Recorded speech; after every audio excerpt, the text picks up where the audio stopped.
Like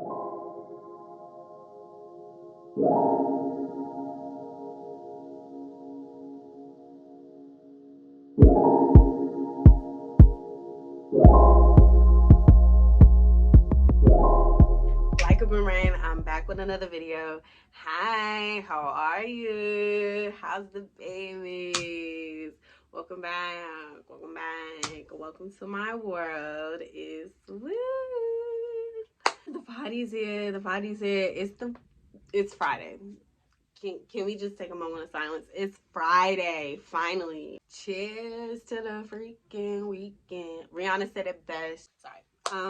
Yeah, I'm just turning. It's Friday, thankfully. I hope you enjoyed the video. I hope that you agree with a lot of the things that I'm talking about and, you know, blase, blase. If you can't tell by the title of the video, I am going to be talking about families. I'm going to be talking about family structures, but yeah, no, it's continuing on with types of relationships. By the way, there goes romantic relationship, friendship, acquaintances, and then this video today, which is family, and then the next video will be a little surprise.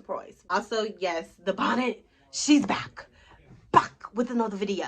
Bonnet Chronicles. I had to add lip gloss on to, I guess, yeah. Anyway, let's just get into the video.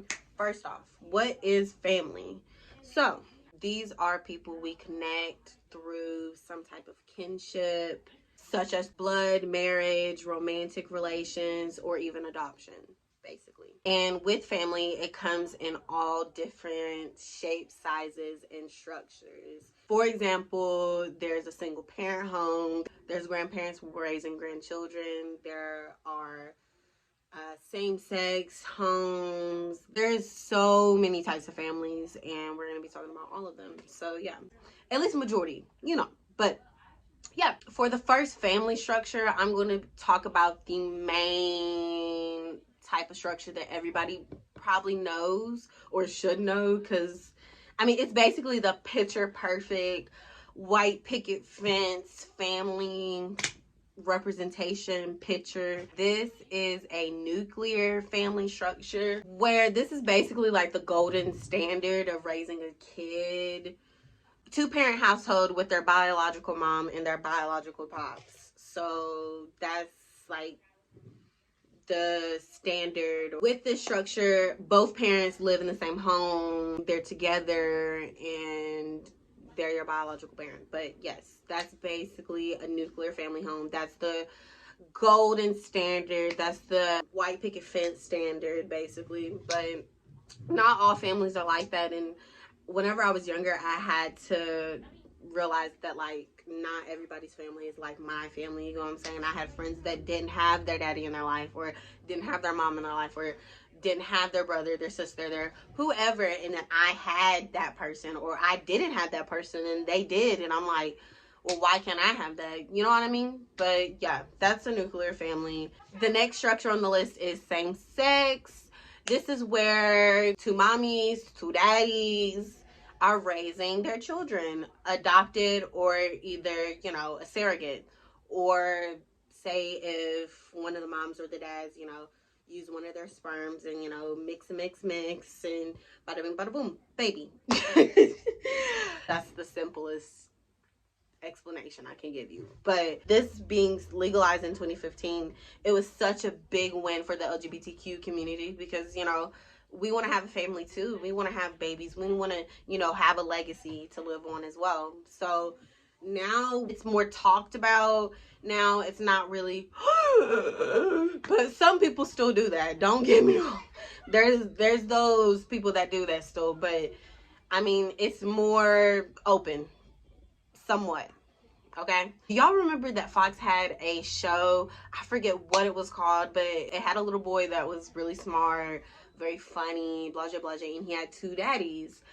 I liked that show a lot, and I don't know why they canceled it. And this was like around like 2014, I want to say 2014, 2013, and they canceled it. And I'm like, what? But I had never seen on television like two gay dads, two gay moms, like, never until then. And I was just like, whoa, that's neat, that's nice, that's different, that's not expected with these shows, you know what I'm saying, especially with it being a cartoon show. Next on the list is poly. So I've talked about polygamy, being polyamorous before a little bit in an unpopular opinions video, but with this family structure, it's basically you and your multiple partners raising either, you know, y'all's kids together. Like, say if they have kids and you have kids and the other partner has kids, y'all are all raising them together in the same household.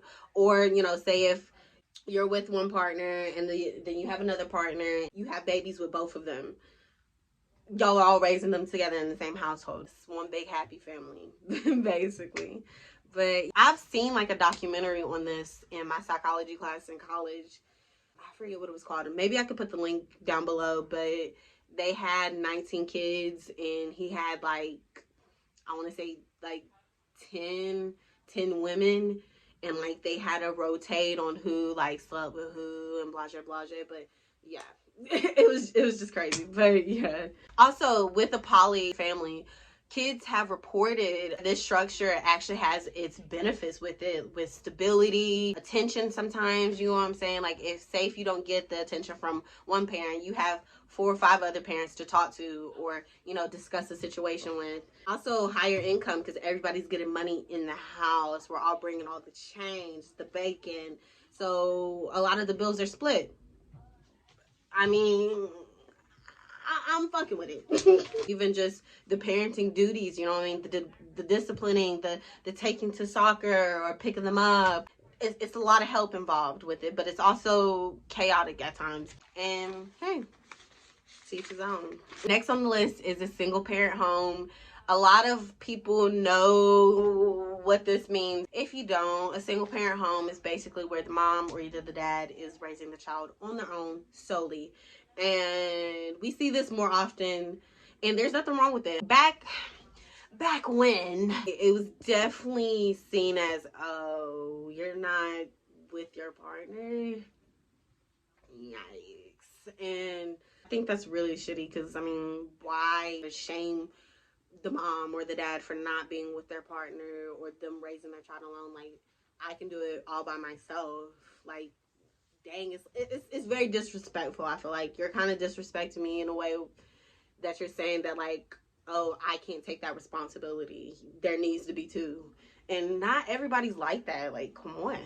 Not everybody's like the American dream. So please miss me with that. With a single parent home, the child could be adopted or, you know, biological, doesn't matter. Being a single parent now, it's more socially accepting, and I love to see that. For the next structure, there is the extended family. This consists of 2 or more adults that are related to each other somehow, some way, either by blood or marriage, and they're all living together and they're all raising kids and, you know, separating, you know, home duties, parent duties, all that.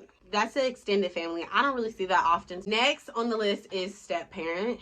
This is a blended family that basically consists of 2 families emerging together. Also, this can include a previous marriage. You know what I mean? I was married and we have a kid. I have custody of them, or, you know, we share custody of her, and, you know, it's a package deal. If you don't mess with my daughter, you don't mess with me. You know what I'm saying? If my daughter, my son, my child can't click with you, we can't click, period. Next on the list is grandparent. Your child gives up responsibility of their kid, and, you know, it all falls on the grandparent, and the grandparent can't be a grandparent. Now they have to step up and be a parent. And some people can't take that responsibility. Some people don't want to take that responsibility, and that's completely understandable because they never lay down and had the baby. You know, they never lay down and had this child. Some people in this situation will be like, that's my blood, that's my family, I'm going to take them in regardless. So, yeah. And a lot of grandparents are doing that, especially with this generation and my generation and the generation before that. They're doing that heavily because my generation and some millennials are just, you know, willy-nilly want to go party, want to go do this, want to go to Atlanta, want to go out and about knowing they have responsibilities. responsibilities, priorities. And they're like, nah, my granny got it. Or, nah, my mama got it. She's 60. Give it up. Let her rest. Let her rest her heart. Please, she had to raise you. She had to raise you. Now she's got to raise them. It just, yeah. Sometimes it could be that the biological parent had passed away, or, you know, they have an addiction, or they just don't simply want to take the responsibility, period, point blank. And yeah, or either they just abandon them, period, because they have abandonment issues. But why keep up the cycle? But maybe that child is the one that's going to break the cycle. But that's so much pressure. But anyway, next and last on my list, and y'all are probably going to be surprised, but don't be surprised. Childless. A childless family. Like, we could be family and not have kids. Like, come on. Like, not everybody has that dream. Not everybody has that dream of having a big family or having 2-3 kids and having a big house. Some people want a New York loft. Some people want to be in Jamaica, the Bahamas, Bora Bora, with their significant other traveling the world, or either on their little farm, or they're in their tiny trailer that they renovated. Like, come on, with their dog. Some people just want animals or just want their partner. I feel like a lot of people, I feel like over time, having kids were just to have kids, basically. People are just having them just to have them. They're not having them to, you know what I'm saying, change the world, to do better for the world. They're just having kids because they're alone. They're having kids because they don't want their significant other leaving them. So they think that by having a baby, that's going to keep the partner. Or either they have a baby because sometimes they're going through, you know, depression, suicide, abuse. I mean, things happen, life happens, but don't have these babies and keep up this unhealthy, toxic cycle that happened to your mom, your mom's mom, your mama's mom, or your pops, his granddaddy, granddaddy, and then the daddy before that. Like, it's just keeping up a generational cycle. And I might be one out of 6 kids not having kids. Who knows? I might just have my dog. I might just have Oreo. And maybe a cat. And maybe a lizard. And maybe a koala. But I'm still going to leave a legacy with my business, with my personality, with my art, I'm going to still leave stuff behind, you know what I'm saying, for the world to see with my videos. I mean, the list can go on, but I definitely feel like people or society has this expectation of you have to have a family at this certain age. You got to get pregnant at this certain age. Like with Rihanna, look how beautiful she looked. 35, 34, 36, 37 years old. Looking that damn good being pregnant. It ain't a shame. It ain't a shame. She was on her time, as she should be. Not everybody wants to get pregnant at 25 or 21 or 19 or 30 is only the limit. After 30, she's got cobwebs. Oh, there's something wrong with her. Have a baby on your time. Get married on your time. Have a family on your time. And that's with the child or childless. As long as you're happy, that's the end game, right? Isn't that the end game? Long as we're all happy, long as you're at peace, there's harmony. I mean, maybe that's just end game for me. That's end game for me, period, point blank. Wherever I'm at, whoever I'm with, whoever I'm around, whatever we have together or whatever I have made of myself, I just hope that, you know, I'm happy. Not content. Happy. Peace. Zen. But that's off. I didn't get sidetracked too much, I hope. But excuse me. I don't know if you miss me after that, but I know you miss me. I miss you. I'll see y'all babies back in the next video. So y'all be on y'all best behavior, my miracle makers.